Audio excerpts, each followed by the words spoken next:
Hi, I'm Lisa Haisha. Welcome to the Legacy Series. Today I have Steve Robertson with me, and he is a powerhouse. I'm so excited to have him here because he is changing the world through peace, music, concerts, love, and I want to hear all about it. So, hi. Hi, how are you? Good. Welcome to the show. Oh, thank you. Yeah, we talked briefly at the Legacy Gala. You were there. We did. Yes, Yeah. yes, but please tell me what you're doing. Everything I read about you is so inspirational. It's global peace, and it seems like you're Yeah. really on a mission. You're taking this very seriously. Well, it's. I was inspired when I was a young child to participate in hopefully making a little difference on the planet. But I have an organization called Project Peace on Earth, and we've done lots of different initiatives around the world, mostly a lot in the Middle East. We started with with a nationwide bus tour, with a double-decker tour bus had Peace has begun on the side, and we were interviewing people about what they did on a daily basis to create a sense of inner peace, and what they believed their vision was for world peace, and how music could act as a catalyst for world peace. So we ran the bus from the east to the west coast, and then several of the big festivals here in California. And music is a major driver of what we're doing, because if you look at every major spiritual text on the planet, beginning with the Upanishads, it actually is 10,000 years older than the Bible, and it translates into the last song. And the Bhagavad Gita means song celestial, and in the Bible, the word actually means primary harmony. The first bone to develop in the fetus is the ear bone. The first sense to develop in the fetus is hearing. The last sense to go when you die is hearing. Music is the only art form where the right and left hemispheres of the brain work simultaneously. In MIT has shown through PET scans that the pineal gland, or what mystics might call the third eye, this is the area of the brain that processes music.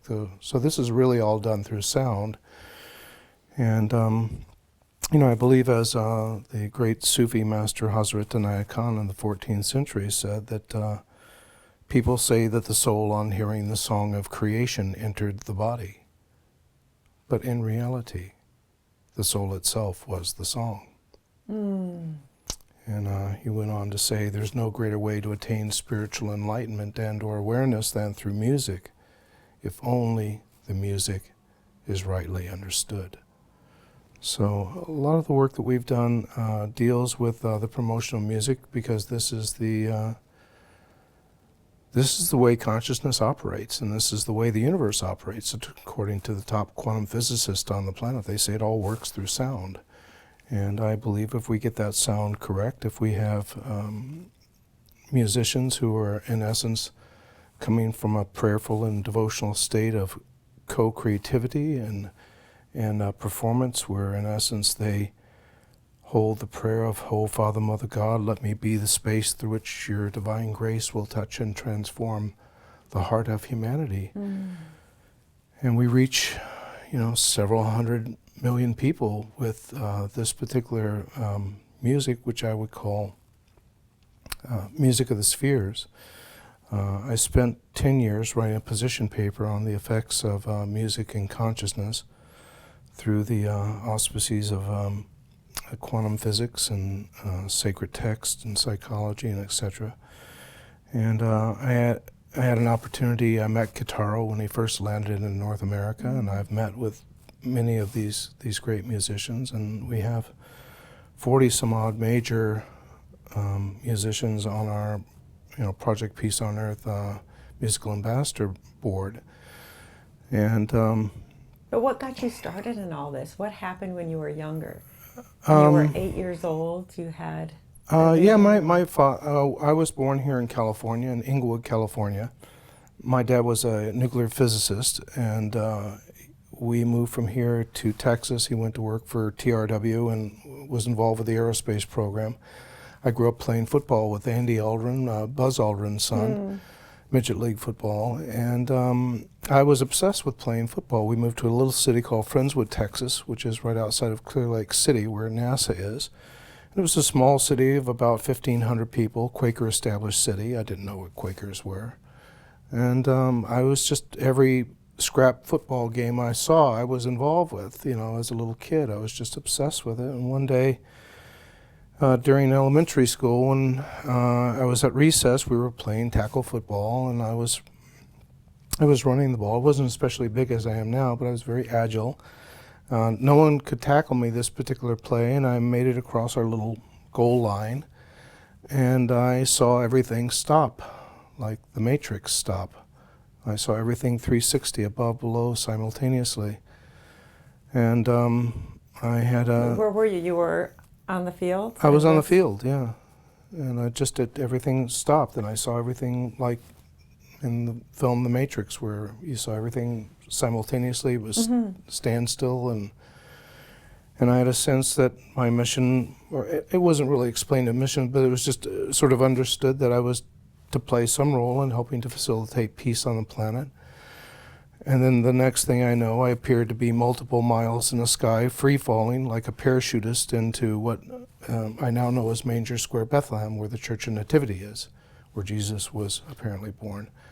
And it went away. I never told anybody about this. I was... You were 8? I was 8, yeah.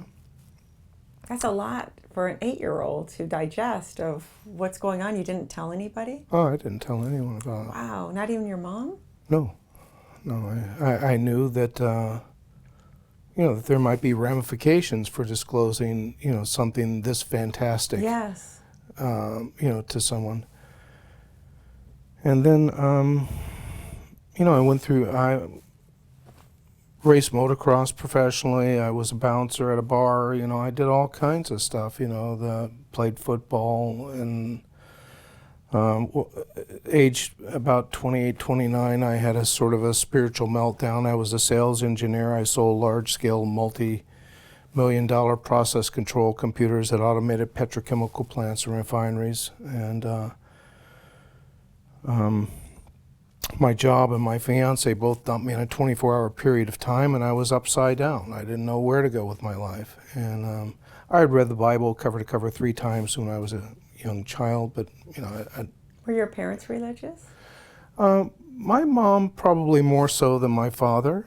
I grew up in a Christian non-denominational church, and in this little city, Friendswood, I first became aware that there were Methodists and Protestants and Catholics and derivations of Christianity, which all of whom basically under their breath said, well, we have the right version of Jesus, and they don't. They're going to hell. And I said, this is crazy. I said, how could that be? The central figure is Jesus. How could... it didn't even bring into the context of Buddhists or Hindus or anyone else. And so that set me on a quest to really try to understand this. I've spent my life, reading and trying to understand and meditate and really get to the clarity of what this whole life process is about, which I basically concluded is singularly one thing. And that's really to just be loving, be loving with yourself. How come that is just so basic? It is. I've traveled to over 80 countries. Yeah. I stayed in the Middle East. I lived in Cairo for several months, Baghdad, Jordan, all over Asia. I lived in Japan. And everybody wants to be accepted and loved. Yeah. And if everyone could find that love and peace within, the whole world will shift. Well, I quite frankly say 2 things, is that it's a very short distance to our own heart, but it can be a very long journey to get there. And I believe every horrible thing on the planet is occurring because we're doing basically, in essence, what Jesus said, which is love thy neighbor as thyself. Then why? And that's the whole problem. Yeah, but we are loving our neighbors exactly how we love ourselves, which is horribly. And if we could learn to be more compassionate and kind and caring with ourselves, then I would look into the mirror every day and witness my own divinity.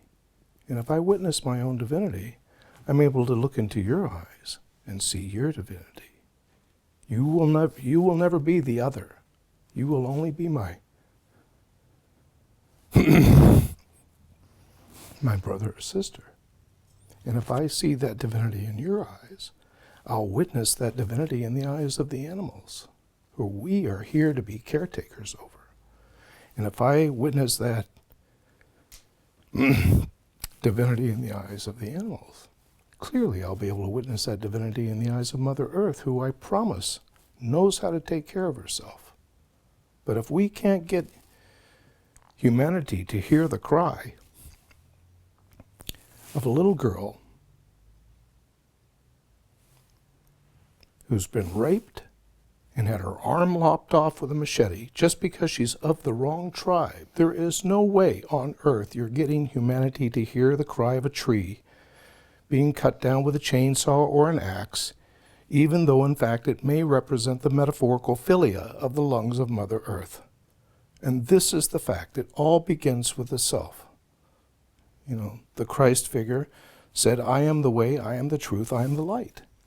Most Christians don't have a clue that this means, have I not said, ye are all the sons of God?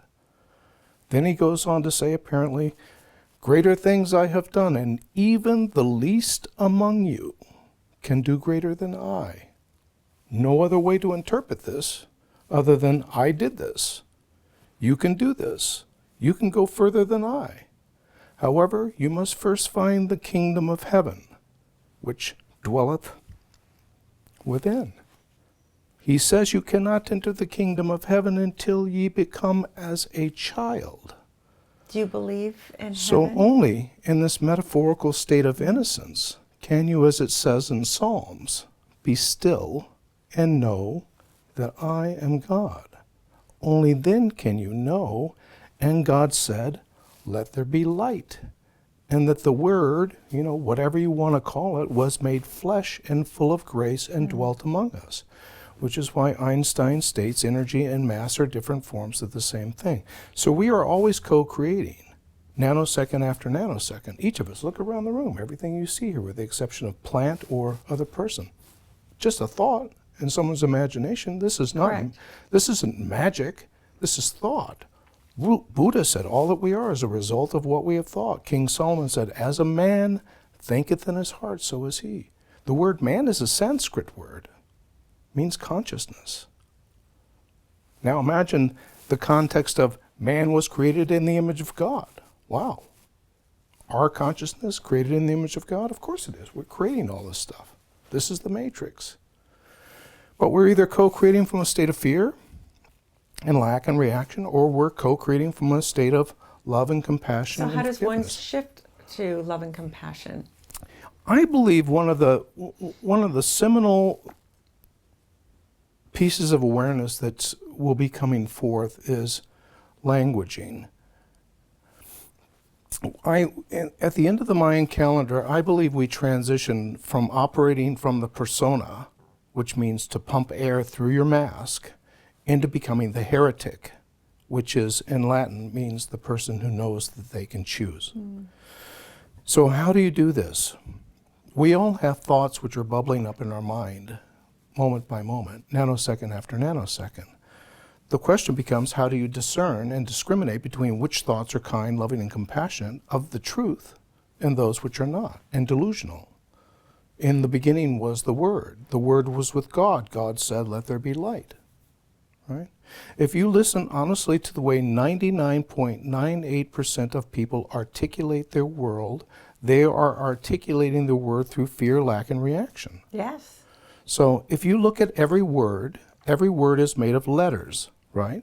Every letter has its own specific phonetic sound based on whether it's a consonant or a vowel sound, right? Yes. So in essence, every time you say any word, it's like hitting several keys on a piano simultaneously. You're sending out a chord of causation, right? As an example, if you take the word need, do you define the word need closer to the term of abundance or lack? Which would you say? I would say lack, but it's, Of course. yeah, If something's closer to lack, is it closer Yes. to love or fear? fear. If something's closer to fear, is it closer to responding or reacting? Reacting. Of course. So it means that any time you use that word need in any context, the only possible field of co-creativity that you can construct is out of fear, lack, and reaction. If I give you a tomato seed and you plant it in the ground, is there any way whatsoever that out of that tomato seed you're going to get a palm tree? No. That's the reality of how it is you're thinking and you're speaking, because thought is one level of causation. You know this from basic metaphysics. When you speak the word, you're amplifying the field of causation. You're accelerating mass, matter, people, situations, circumstances into form. When you write it down, you're even more, you're concretizing that matter into form, right? So if you take a similar vernacular of should or have to or must, all of these words are based in fear, lack, and reaction. Yeah. They're based in the past and the ego mind projects the past into the future, and we only create a future state of lack, reaction, and fear, right? So this is a completely different vernacular than using words of choice and from the moment. I will, I choose, I want, I desire, or you could even say, that's required. See, a yogi would never come to you and say, you need to do that. The yogi would say from this 5-mile perspective, these elements are required in order for you to achieve this. Yes. Right. So if, as an example, you could ask me, just make the statement that this card is red. So just make that statement. This card is red. No, I agree with you. Now, did you hear that? No, I agree with you. And I promise if you listen to the way 99.98% of people articulate their world, this is what they do. Ask me if I'd like to go to the movies with you. Would you like to go to the movies? No, I'd love to do that. That's a shift, for sure. It's incongruent. And this is what the ego mind does. The ego mind keeps it trapped in a state of incongruency. That's its job. Now, it's different than say, I would love to go to the movies with you. That's different than say, no, I would love to go. Yes, I'd love to go. Yeah, of That's course. congruent. Or I could say, no, I don't want to go with you, to the movies. That would be congruent also. So the more we use words of, if you look at Joseph Campbell's In the Hero's Journey, the hero leaves the village of conformity to pursue the grail, slay the dragon, whatever it is. There are many tests along the way, right? Until they come to the grand test. And the grand test is the bridge of no return. The real hero will cross the bridge of no return, and then they'll turn to the bridge and they'll burn the bridge down. This way there's no form of retreat. There's no way to go backwards.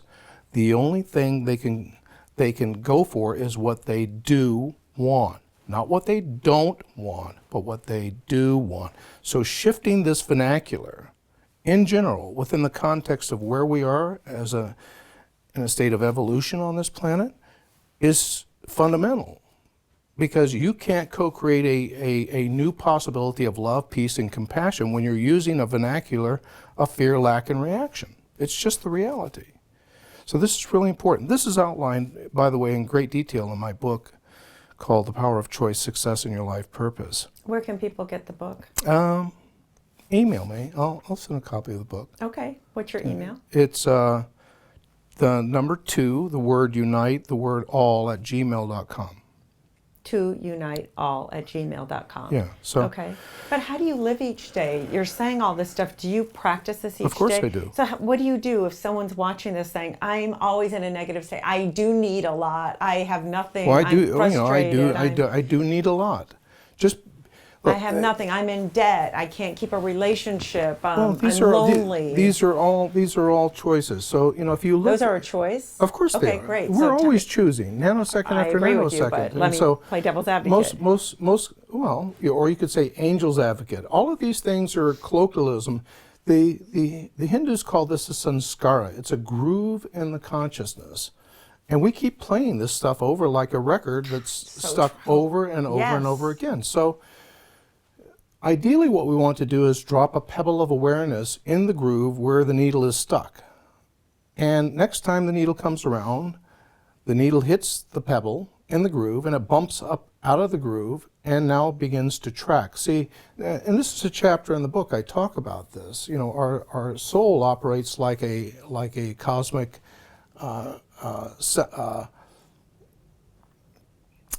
computer cloud of information. And when we drop into this particular form on Earth, right, it drops the needle at the edge of the record, right? Mm-hmm. And the needle tracks to the center of the record, right?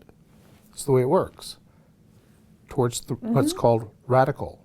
Center means radical, means closest to the core. All of these great enlightened teachers were always called radical because it means closest to the center. Mm-hmm. But we get stuck. Fear, lack, reaction, whatever it is, and then the needle, starts to play the monkey. So what do? I have no money. I have no one in my life that loves me or cares about me. Well, I have no hope. So this is all a function of choice and perspective. So it's my choice. I have no money. Of course it is. Of course it is. I can't get a job. I'm a minority. Do you think God wakes up in the middle of the day and goes, look, Lisa, I had a bad sleep last night. I'm just going to throw the dice and here's some cancer for you, or here's a bad throw of things. See, the Hawaiian mystics, the kahunas, have a saying called the Ho'oponopono. And it says, it says, I'm sorry, please forgive me, thank you, I love you. And it means, it basically states the cosmology that I'm a cause of everything. I'm a cause of everything in my life. And I'm also, negative and positive. And I can uncreate that stuff which is negative through forgiveness, right? Forgiveness of myself, forgiveness of other people. What if I'm a minority with a lack of education and skills? All choice. You interviewed a young man here, Emmanuel, who is, born with major birth defects, is a shining, smiling light to the world, and offers his heart and his voice, and he would have every reason in the world to go, look, I don't have any limbs,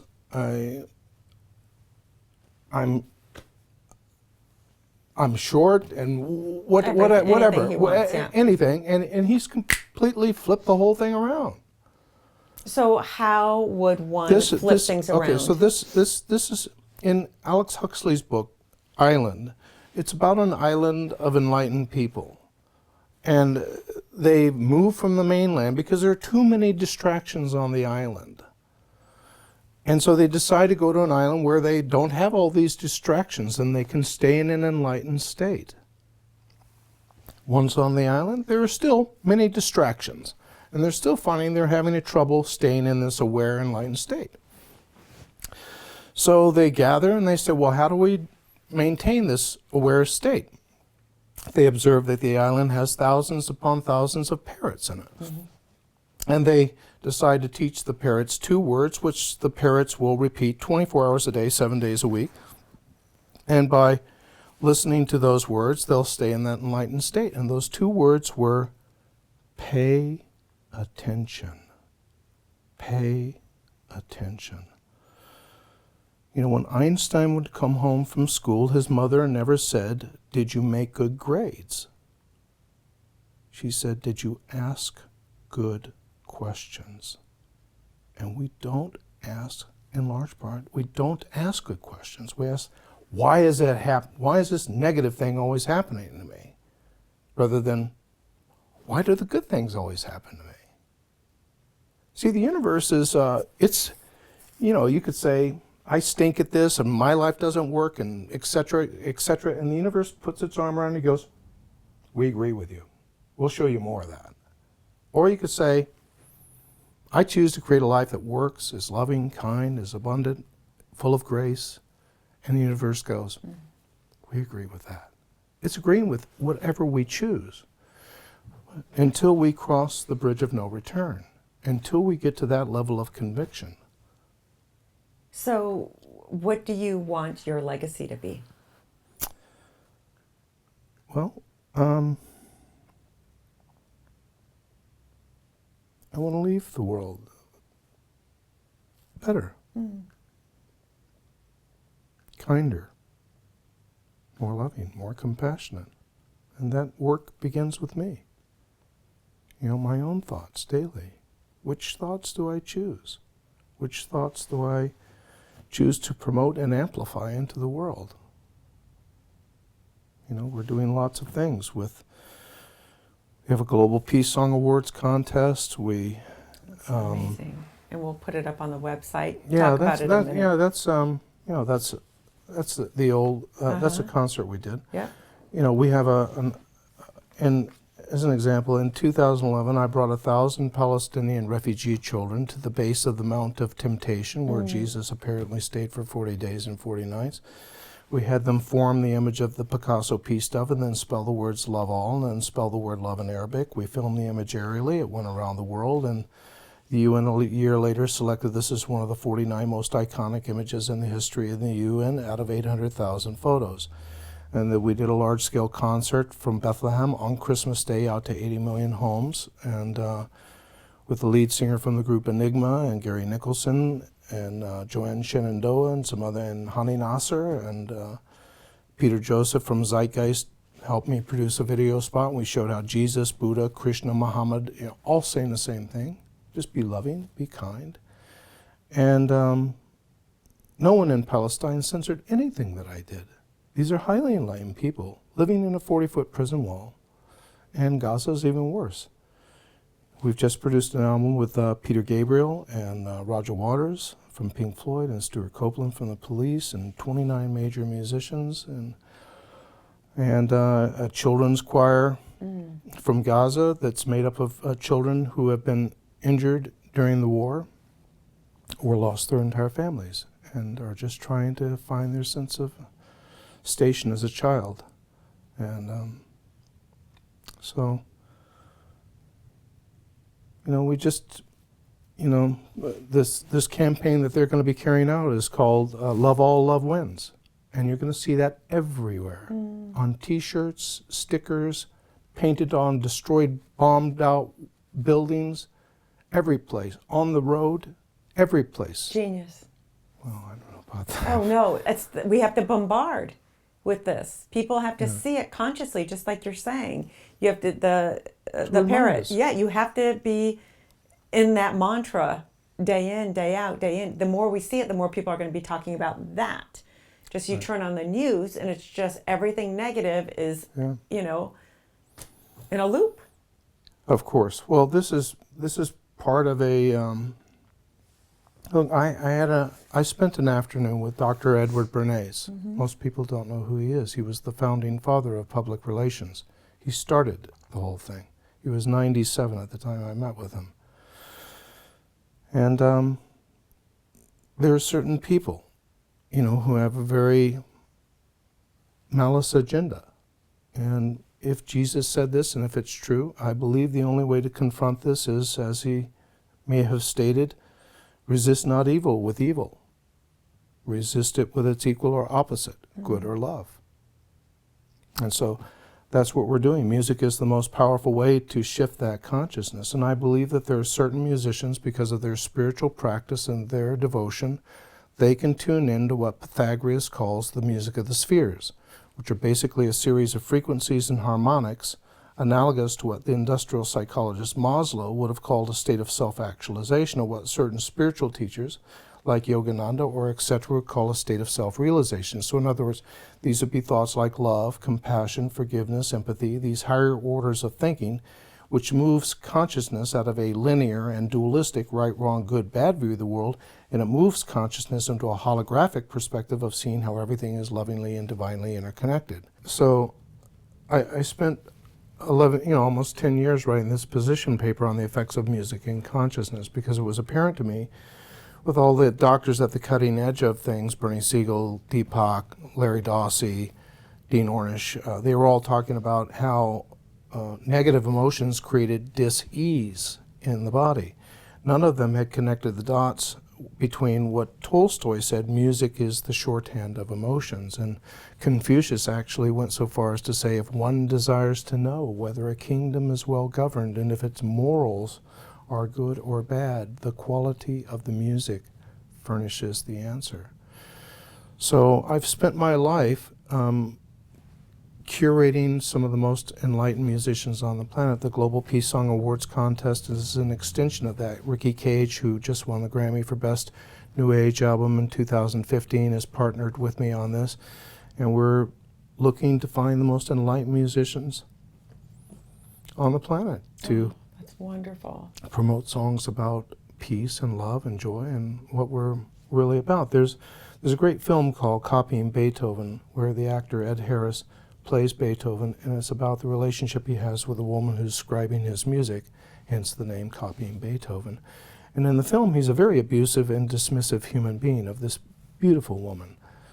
And one day out of sheer guilt, he slams his hand on the table. He says, "What's the deal? Why do you take this from me? Stand up for yourself." And she starts to weep. And she says, "I do this because I hope by being in your presence, one day I might be able to write great music like you." And so her words and her tears so sincerely move him that he finally sits with her at the table like this, eye to eye, to share with her the intimacy of the volition through which the music occurs through him. And he says these words, and this is the litmus test I'm looking for in music. He says, "The vibrations on the ear are the breath of God speaking to man's soul. Music is the language of God. We musicians are as close to God as man can be. We hear his voice. We read his lips, and we give birth to the children of God who sing his praise. That is what musicians are. And if we are not that,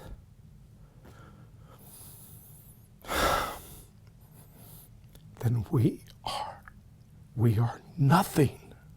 And that's why I believe these great composers, Beethoven, Bach, Chopin, and Mozart, would write at the top of their compositions the Latin initials AMDG, ad mortem de gloriam, for the greater glory of God. So again, I believe there are certain musicians, because of their spiritual practice and their devotion, they can tune into what Pythagoras would call the music of the spheres, which are a series of frequencies and harmonics analogous to what the industrial psychologist Maslow would have called a state of self-actualization, or what certain spiritual teachers like Yogananda would call a state of self-realization. So in other words, these would be thoughts like love and compassion and forgiveness and empathy, these higher orders of thinking, which moves consciousness out of a linear and dualistic right, wrong, good, bad view of the world, and it moves consciousness into a holographic perspective of seeing how everything is lovingly and divinely interconnected. Yes. And I believe the soul already operates on this core frequency. Music of the spheres, Om, Amen, Buddha, Muhammad, Krishna, Christ, consciousness, whatever you want to call it, semantically, all the same thing. So in other words, when somebody experiences this sort of music physiologically through the ears and intuitively through the psyche, it's like two computers talking the same protocol. The law of physics, called the law of sympathetic vibration, dictates the consciousness of the listener will have to resonate correspondingly. So the idea behind what we're doing with these large-scale concerts, if we do global concerts, musical prayers for peace, where every note, every lyric, every composition is curated from a perspective of giving someone a visceral goosebump experience of their own innate divinity, and you broadcast this from key sacred sites, Machu Picchu, Chichen Itza, Ayers Rock, Bethlehem, etc. I mean, these places weren't built here by coincidence. These are amplifier stations. These are vortexes, whatever you wish to call them. And you reach a mass audience of several hundred million to 1 billion or more people. I believe it's possible, as Dr. Rupert Sheldrake says, to shift the morphogenetic field or create this tipping point in consciousness, as Malcolm Gladwell might call it, or create this 100th monkey effect. So the litmus test we're looking for through our concerts, rather than for people I believe, as they did with Live 8 or Live Earth or G8, somewhere where people go, cool concert, whatever, they go right back to sleep. The litmus test I'm looking for is that the following day when people wake up and go to brush their teeth or comb their hair, on some level, they're able to glimpse their own divinity. Because again, if I can't see my divinity, I won't see that in your eyes. Don't see that in your eyes, I'm not going to see that in the eyes of the animals. Don't see it in the eyes of the animals, hardly will I recognize this divinity in Mother Earth. So it all begins with the self. Well, thank you so much for this interview. I could talk to you Welcome. all day. I could just sit here and listen and just be riveted by every syllable that comes from your mouth. Oh gosh. You are such a leader. You are so I'm powerful God's and bottle dedicated. washer. You are, but it comes so much from your heart. Yeah. We could hear you, and you're doing so much. You're acting on it. That is just so incredible. You give me hope that you could shift the conscious. I believe you. You could shift the consciousness of the world with what you're doing, with music, with peace. So please. Well, we can give people a moment to remember the truth of who they are. Yes, and that's all it is. And that's all it requires. It is, and I love what you said. And then take the next step. It's like what Martin Luther King says, you do not have to see the entire staircase. Just take the first step. And if you take the first step and being conscious, still in your mind and watching what thoughts you have and then choosing another way, as the Course in Miracles says, there must be another way. Because the truth of the matter really is, as the Course says, the salvation of the world depends on you. Depends on each of us to wake up and to choose to co-create from a state of love and compassion and forgiveness and caring, or choose to create through fear, hate, and lack. How's it working for you? Yeah. Which do you choose? Yeah. Turn the light switch on. It's already in the off position most of the time. Choose to turn it on. And the only person who can do that is you. Thank you so much. Great way to end it. You're Thank you. welcome.